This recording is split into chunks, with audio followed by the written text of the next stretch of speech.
Hello everyone, my name is Trisha and welcome back to my channel. And yes, that's me.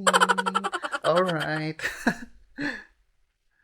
So, ayan guys, for today's topic, pag-usapan natin ngayon kung paano nga ba lumipat dito sa Netherlands kung nasa ibang European country ka.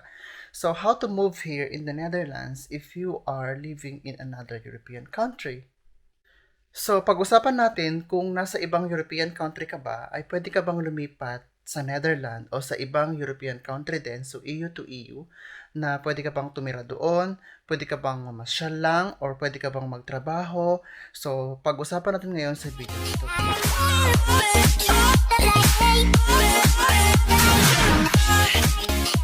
So, marami sa inyo ang naghahangad na pumunta sa Europe o nangangarap na pumunta sa Europa para magtrabaho. Kaya gusto nilang pumunta sa Europe dahil sa mga benepisyo na maaari mong makuha o maaari mong maranasan kapag nasa Europe ka na. So, isa dyan guys, tulad ng sinasabi ng mga agent or ng agency ninyo kapag nag-a-apply kayo na kapag nasa isang Europe country ka, mapapasyal mo lahat. Halimbawa, nag-apply ka ng Malta, ng Portugal, ng Poland, or ng Czech Republic. Sabihin nila sa inyo, halimbawa Malta, kapag nasa Malta ka na o nasa Poland ka na, kung ano mang Europe country yan, ang maganda doon, mapupuntahan mo lahat ng 28 European countries na hindi mo na kailangan ng visa. At hindi ka na mahirapan pa, ticket lang, makapunta ka na doon. So yes guys, yun yung kinukuha nila or binibigay nila sa inyo na sugar coating or panghikayat para maging kaakit-akit ang Europa, which is totoo naman siya. Kapag nasa ibang European country ka na, halimbawa nasa Malta ka, pwedeng-pwede kang pumunta sa kahit nasaang European country, 28 Schengen countries. Yun yung tinatawag natin na Schengen Zone. Ito yung European Union na Schengen. Kasi meron ding dating European Union siya, pero hindi siya Schengen area. So, basta Schengen area guys, pwede mong puntahan, pwede mong pasyalan, gamit lang yung residence permit mo doon. So sabi ng mga agency ninyo ay hindi mo na kailangan ng visa. Totoo yun guys, hindi mo talaga kailangan ng visa kasi European country naman siya, Schengen zone naman siya. So hindi na siya kailangan na kumuha ka ng visa kasi yung residence permit mo, yun na yung pinaka-visa mo na pupunta sa ibang European country. Ngayon guys, ang tanong, pupwede ka bang magtrabaho o maghanap ng trabaho doon sa pupuntahan mong European country, halimbawa Netherlands? Nasa Malta ka, pupunta ka ng Netherlands, maaari ka bang magtrabaho gamit ang iyong residence permit or ID card doon sa country na yon? Halimbawa Croatia, pwede ka pang pupunta sa Netherlands gamit yung TRC or yung Temporary Residence Card mo. So guys, sa Europe, meron lang tayong 1 year validity ng temporary card or yung tinatawag natin na work permit na may residence permit na siya. So, yun yung ID card mo. So, yun yung permission to stay mo sa isang European country para makapagtrabaho, para makapag-stay. Pero guys, hindi mo siya pwedeng gamitin na magtrabaho sa ibang European country dahil yung permit mo or yung ID card mo dun sa isang European country, yun lang yung pwede mong gamitin doon mismo sa employer mo. Hindi mo nga maaaring gamitin na magtrabaho sa ibang employer. Halimbawa, nasa Malta ka o nasa Croatia ka. May ID card ka. So, ibig sabihin may work permit ka, nag-work ka. Dahil sponsored yon ng employer mo. So, si employer ang sponsor sa'yo, kaya ka nakakapag-stay dun sa country na yon. Pero, hindi ka pwedeng magtrabaho sa ibang employer gamit yung work permit ng employer mo. So, paano mo yun magagamit sa ibang European country kung hindi mo siya pwedeng gamitin nga doon mismo sa country kung nasaan ka kahit sa ibang company ka lang pumunta, di ba? So, napaka-logic guys, hindi mo siya pwedeng gamitin.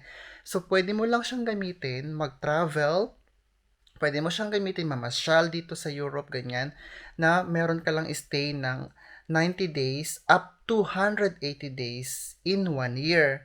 So, yun lang dapat yung makonsume mo doon. So, paano nila na-detect guys yung overstaying sa Schengen area, ganun. So, meron niyang system guys, tulad na ngayon, meron ng e-gates, yung pag-purchase nyo ng ticket, doon na-detect yung overstaying nyo. Kasi guys, hindi naman na ini-stampan yung mga passport, hindi nila ma-detect yan, sabi nila. Pero guys, nasa system yan ng airport, yung mga tickets nyo doon na-detect, or yung mga e-gates na yan doon na-detect. Kasi di ba pagpunta mo sa airport, mag-i-scan ka ng passport mo or ng ticket mo doon.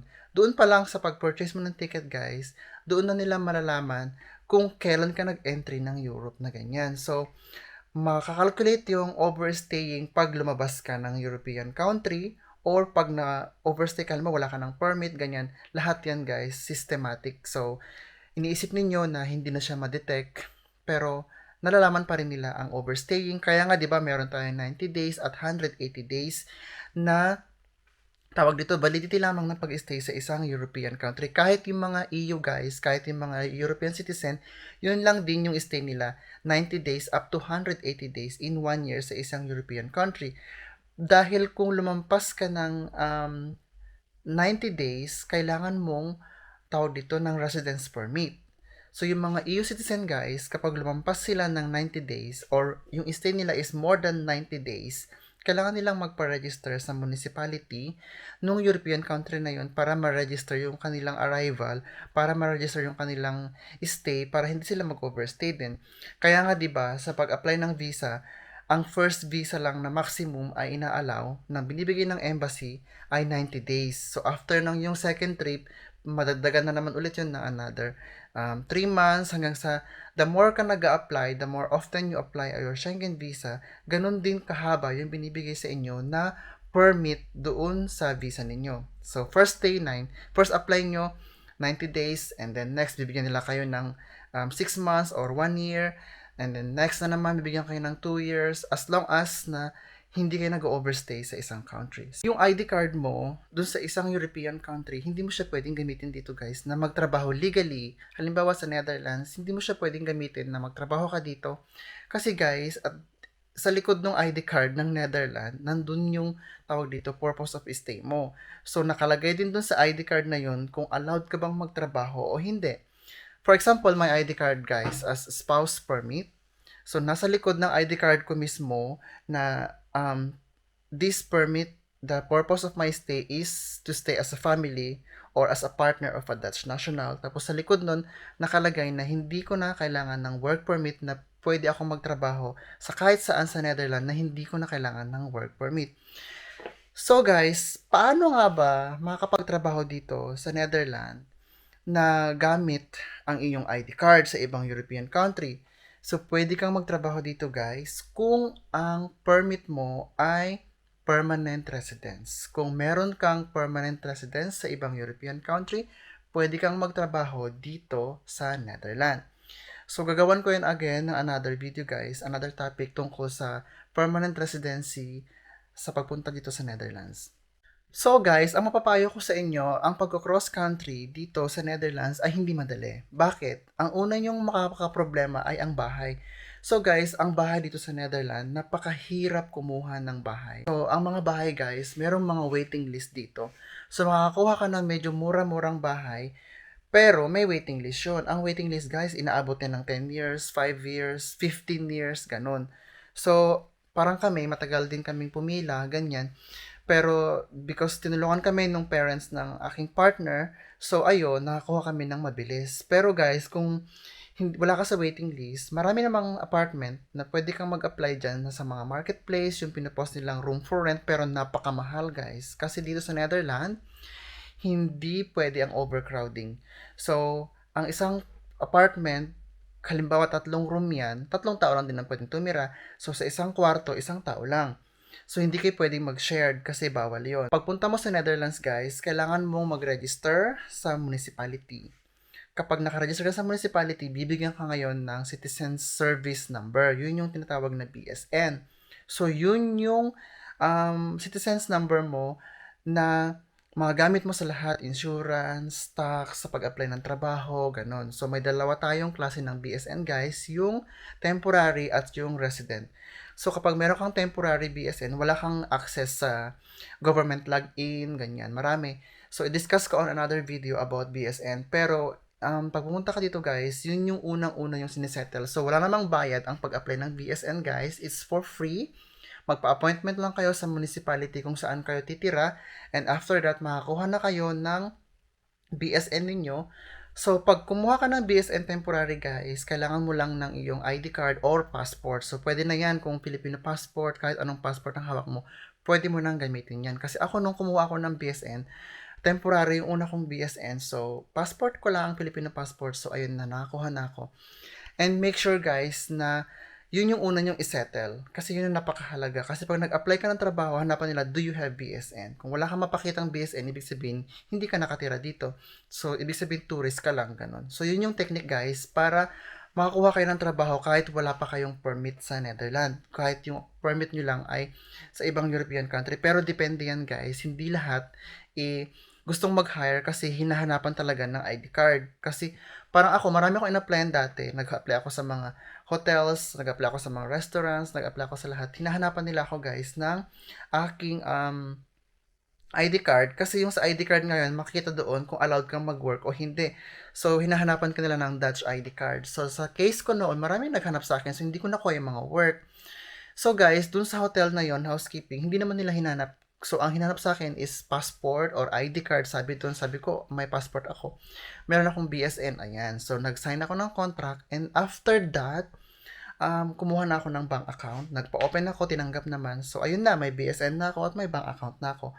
So, nung natapos ako nag-work sa mga hotel, gusto kong mag-part-time, ganyan. Pinapakita ko lang yung BSN tsaka yung ID card, yung ano ko, yung bank account ko. So, okay naman. Kaso guys, ang disadvantage nun, kung sakaling may pumayag na mag-work ka, kahit yung gamit mo lang ay yung temporary residence card mo sa ibang European country, after ma-expire nun, hindi ka na makaka-renew. So, ang labas mo na nun, illegal ka na. So, hindi ka na legal sa Netherlands dahil wala ka nang residence permit. Kasi guys, hindi ka naman pwedeng i-apply nung employer mo ng residence permit kasi nga, di ba tulad ng sabi ko, mahirap dito sa Netherlands at hindi sila basta-basta nagbibigay dito ng permit. Maliban na lang kung highly skilled workers ka, kung permanent ka ng ibang European country, ganun, or meron kang permission to stay na hindi mo na kailangan ng work permit dito sa Netherlands. So, ayan guys, maraming pumupunta sa ibang European country. Tumatalon sila sa ibang European country. Halimbawa, pupunta sila ng Italy, mag-jump sila sa Portugal, mag-jump sila sa Czech Republic, sa Poland, ganyan, sa Netherlands, Germany, kahit saan man yan. Ang labas nila dun guys, nahihirapan silang kumuha ng papel kasi hindi nga naman lahat ng European country ay nag sponsor ng permit at ng ID card. So tulad ng sabi ko, iilan lang sa Europe ang nag sponsor ng ID card. Papangalan natin. So, Malta, isa sa mga pinakamadaling applyan pagdating sa work permit. Czech Republic, nag-a-apply yan ng work permit. Portugal, ayan, meron silang work permit sa mga third country or sa mga Asian, ganyan, kahit sa mga national na hindi ka Europe. Pero guys, ang mga sahod din naman doon ay napakaliit. Di hamak na mas malaki pa ang sahod sa Malta kaysa sa Poland, kaysa sa Portugal, kaysa sa Czech Republic na yan. Yun nga lang, meron kang papel. So, syempre, kung gusto mo talaga mag-stay sa Europe at ang habol mo ay permanent resident, then perfect yon. Mag-iipon ka ng years of stay mo, at least maka 5 years ka, then PR ka na. And then, pwede ka na magtrabaho sa kahit saang European country. So, i-discuss ko guys further, more information about kung meron kang permanent resident, paano ka nga ba makakapag-stay sa ibang European countries. So, ayan yung mga upcoming vlogs ko guys. So, abangan nyo yan. So, ayan guys, marami akong nakuhang mga tanong, mga comments on my previous vlogs about moving to Netherlands na nasa ibang European country sila. So, sila ay, for example, nasa Croatia. Hi sis, pwede ba akong mag-apply sa Netherlands? Nasa Croatia ako. So, una kong tinatanong sa kanila, national po ba kayo ng Croatia dahil baka citizen ka na dyan or meron po ba kayong permanent resident? Ang sagot naman nila sa akin ay wala po. Meron lang akong temporary residence card sa Croatia, ganyan-ganyan. So, hindi ho kayo pwedeng mag-apply sa Netherlands tulad ng sabi ko. Pero pwede kang mag-tour dito, pwede kang mamasyal, ganyan. To, syempre, pwede ka na rin magtingin-tingin ng mga hiring sa mga tabi-tabi dyan. Malay mo, meron kang mahanap or willing na mag-sponsor sa'yo. Kasi guys, dito, hindi mo talaga magagamit yung ID card mo na magtrabaho sa ibang European country. Pero, kung meron namang willing mag-sponsor sa'yo, at magagawa ng paraan, ay po pwede. Kasi nga, di ba, ang habol natin, yung may mag-sponsor sa'yo ng work permit na willing kang i-applyan ng work permit at ng residence permit. So, yun yung una nyong hanapin, guys. Kaya, kung ako sa inyo, kasi noon, nag-search na rin ako online before pa ako pumunta sa ibang European country. Ako sa Netherlands, nag-search naman na ako, ganyan. Before pa ako pumunta dito, para at least marami na akong contact. So, hindi na ako maghahagilap pa pag nandun na ako. Kasi, yung time guys, mabilis lang lumipas ang panahon. Kapag nandun ka na, ang bilis talaga guys, ng isang buwan, ng 2 months, ng 3 months, Diyos ko Lord, ang bilis niyang lumipas. So, malayo pa lang, nagpa-plan ka pa lang, asikasuhin nyo na lahat, mag-search na kayo. Kasi ang hanapin nyo, yung willing mag-sponsor sa inyo ng work permit. So, hindi yung, pupunta ako ng ng Malta. Tapos, pag nakapunta na ako doon, tatawid ka agad ako sa ibang European country. So, hindi ho ganun kadali, guys. Respetuhin po natin yung taong tumulong sa atin, yung employer na tumulong sa atin para makapunta sa Malta. So, wag tayo magkaroon ng hidden agenda na, gagamitin ko tong employer na to para makapunta sa Malta. Kasi after that, pwede na akong tumalon doon, pwede ko na siyang iwanan din. So, alam nyo, doon nasisira ang image ng karamihan sa mga Pilipino. Kaya yung mga employer guys, ayaw talaga na nilang mag-hire ng mga Pilipino. Madala na sila, so ginugusto na lang nilang mag-hire ng ibang lahi. Halimbawa, mga Indian, ganyan. So, napansin ko guys sa Netherlands, napakadami ng mga Indian nationals na nagtatrabaho dito kasi nga, trabaho talaga sila. They have respect. So, hindi sila tumatawid kaagad-agad kasi guys, ang mga Indian nationals, para masabi ko, ay highly skilled naman sila. So, kung meron mga low skilled, mga non-highly skilled, at least nag-i-stay talaga sila ng properly, tinatapos yung kontrata, ganyan. So, parang ako guys, nung nasa Malta ako, inisponsoran ako ng isang company sa Malta, way back from Dubai, pumunta ako sa Malta, ganun. So, nirespeto ko yung employment contract, tinapos ko yung kontrata, magre-renew pa nga dapat ako, dahil guys, ang tagal nila mag-renew ng aking kontrata at nakapag-apply na ako ng iba. That time kasi kinakabahan ako, baka hindi na ako i-renew ako yung sabi ko nga. So, ang ginawa ko, naghanap ako ng ibang employer. So, sabi ko sa employer ko kung i-renew pa ba ako o hindi, ganyan kasi ang tagal. So, wait lang daw. So, sinabi ko sa kanila na hindi na ako makapag-antay kasi may expired na. So, hanggang sa naabutan na nga ako ng expiration, ay wala pa. Pero, nakapag-apply na ako sa ibang employer. So, sinabi ko sa kanila na, sige, kung matatagalan pa, hindi na rin ako mag-apply mag-renew. So, nag-apply na ako sa ibang employer. So, nag-pass na ako ng resignation sa kakaantay, ganun guys. So, ganun ang ginawa ko. Hindi ako nag-jump kaagad or hindi ako naghanap kaagad ng ibang employer, ganyan, naglipat kaagad. Hindi, kasi I respect the effort that the employer gave to me. So, nirespeto ko naman yung mga paghihirap nila, yung sakripisyo, lahat ng mga pag-sponsor sa akin ng employer na yon. Although ako naman lahat nagbayad, pero sa tawag dito guys, at least yun yung parang ibabalik niyo sa kanila bilang sponsor, bilang inisponsoran kayo sa papel nyo. Meron pa ako nung permit sa Malta, ganyan. So, yun nga, nakwento ko na, nakapag-work din ako kahit papano. Pero after that, hindi na. Hindi ko na siya nagawa ng paraan na kumuha pa ng permit. So, ayan, sabi ko. Pero luckily, habang nag-stay ako dito, nakilala ko yung aking partner. So, ayun. That time, gusto ko nang bumalik sa Malta. Pero, hindi naman, ayaw niya naman niya ng LDR. So, ginawa niya ng paraan para nakapag-stay ako dito. Kaya pasalamat ako sa kanya kasi nang dahil sa kanya, nakapag-stay ako dito ng maayos, nakapag-stay ako dito ng madali at nakakuha ako ng permit nang dahil sa spouse permit. Ang mapapayo ko sa inyo ay hindi kayo pwedeng mag-move sa ibang European country kung ang gamit nyo ay temporary ID card sa ibang European country. Kung permanent resident ka, kung citizen ka na sa ibang European country, walang problema yan, Diyos ko. Mag-book ka na ng ticket, mag-ano ka na ng accommodation mo, and pwede ka na mag-walk-in right away, mag-i-start ka. Kasi dito sa Netherlands, guys, napakabilis maghanap ng trabaho. So, marami akong gagawing vlog kasi nawala nga ako, di ba, ng 8 months. So, lahat ng mga topic na pending, ganon. So, susubukan ko na mag-upload ulit as much as I can, lalo na kung hindi naman ako busy. Ganyan guys, kasi maluwag din naman ang oras ko sa ngayon, sa ngayon. So, makapag-upload ako. So, paano naman kung nasa ibang country ka na hindi Europe? Ano yung pwede mong gawin para makapag-apply sa European country? So, ayan guys, ang ating topic for today. I hope marami kayong natutunan. So, ang ma-advise ko lang sa inyo guys, mag-ingat kayo sa mga ina-applyan ninyo kasi hindi lahat ay madaling gawin. At sa mga nakakausap nyo, hindi lahat pwedeng pagkatiwalaan. Kasi meron dyan, nag-send sa akin ng mga employment contract galing ng Netherlands sa may hotel, ganyan-ganyan guys. Kung regular job lang din ang pupuntahan ninyo, halimbawa waiter, waitress, room attendant, wag nyo nang ituloy kasi hindi naman kayo makakakuha ng permit. Dahil tulad ng sabi ko, hindi nyo pwedeng gamitin yan unless, tulad ng ginawa ko noon, hindi ako hinanapan unless meron na kayong agad BSN. So, tips ko sa inyo, mag-apply na muna agad kayo ng BSN nyo. Tapos, pwede kayong makakuha ng job sa hotel. Kung hindi naman nila hanapin yung ID card nyo, okay, yung passport lang ipakita nyo. Kasi ganun ang ginawa ko noon. Pero, syempre, way back 2019 pa yun, guys. So, hindi natin alam kung hanggang ngayon ay may mga ganun pang employer o may mga ganun pang hotels na pwede nyong gawin din para makapag-work. So, hindi ko na siya mag-guarantee or hindi ako sigurado kung hanggang ngayon ay pwede pa yung ganun. So, ayan guys, ang mapapayo ko lang sa inyo, huwag kayong magmadali na magpunta sa ibang European country kasi hindi ganun kadali guys. So, tiyaga guys, ang puhunan sa pag-apply at sa pagkatrabaho sa ibang European country. Kung nasa ibang European country ka na, ang mapapayo ko lang sa'yo is magtiyaga ka.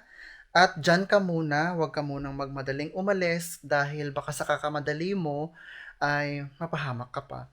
So, 'di ba, mahirap din naman yung mapahamak sa ibang European country. Lalo na kung wala ka din namang ipon na pera, sa kagustuhan mo lang maglipat ka agad, nagmadali ka pa, ganun. So, respetuhin yung taong tumulong sa'yo kasi ganun talaga guys, yung mga tinutulungan ng mga tao, meron kasi yung mga tinutulungan natin na hindi na sila nakakaalala, ganyan. So, marami na akong natulungan guys na bihira sa kanila yung naging grateful, bihira sa kanila yung nakaalala, ganun. Pero sa akin naman, at least nakatulong na ako. So, ang Diyos na ang bahala sa kanila. So, thankful naman ako na kahit papano, blessed ako kasi maraming dumadating sa akin na blessing in other way. So, ayan guys, ganun din lang ang buhay. So, syempre, hindi mo hawak ang pag-iisip ng isang tao. So, ang mahalaga, nakatulong tayo. So, kung hindi na tayo maalala ng mga natulungan natin, hindi natin problema yon. So, ganun din sa mga employer na tumulong sa inyo, irespetuhin nyo yung kontrata niyo, you guys. Huwag kayo agad maglipat. Huwag kayo agad mag-isip ng kung ano-anong next step kasi baka ikapahamak nyo pa yan. So, ang gawin nyo, mag-ipon kayo ng pera kung gusto nyo talagang lumipat sa ibang European country kasi guys, kakailangan nyo yun ng pera lalo na sa pag-apply ng iyong documents. So, lalong-lalo na sa pagkuha ng apartment. So, kailangan nyo talaga ng pera. Paano kung halimbawa 2 months, 3 months wala pa kayong trabaho? Saan kayo titira, di ba? So, yan guys. So, I hope nabigyan ko kayo ng isang paalala sa vlog na to. At sana meron kayong natutunan sa vlog na to. At sa lahat ng mga nangangarap na mag-move o lumipat sa ibang European country o halimbawa nasa ibang European country gusto pumunta sa Netherlands. So sana makahanap kayo ng magandang trabaho dito, lalong-lalo na sa permit. At sana meron kayong mahanap ng mga employers na gusto mag-sponsor sa inyo. So ayan guys, sa susunod natin mga vlog, mag-upload pa ako ng maraming vlog tungkol sa Netherlands. So ayan guys, that's all for today's vlog and thank you so much for watching always my videos and I hope to see you again next time. Bye!